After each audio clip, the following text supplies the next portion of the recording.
তারা ফায়ারবল চার্জা শুধুমাত্র এই অ্যাটাকটা থামায়নি, তারা তাদের ভয় বাউটটা থামিয়েছে।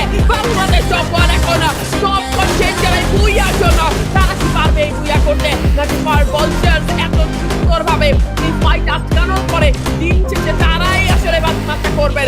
লেটস সি 16 এলিমিনেশন দুজন প্লেয়ারকে হারাবেন, ফ্রন্টম্যানকেও হারিয়েছেন, ফ্লিক শট এখানে নিজের চেষ্টা চালাচ্ছেন Bangladesh top one. Shuvo back to back kill করছেন, মাহফুজ কিল কনফার্ম করছেন, শুভ মাহফুজ এবারে নজরটা দিবেন ফায়ারবল চার্জের উপরে, ঢুকবেন বাচ্চা কানেক্ট করবেন শুভ উইথ ওয়ান বটন আর একটা কিল সিকিউর করবেন at the first Bangladesh top one. Yes, obviously, what a booyah Bangladesh top one!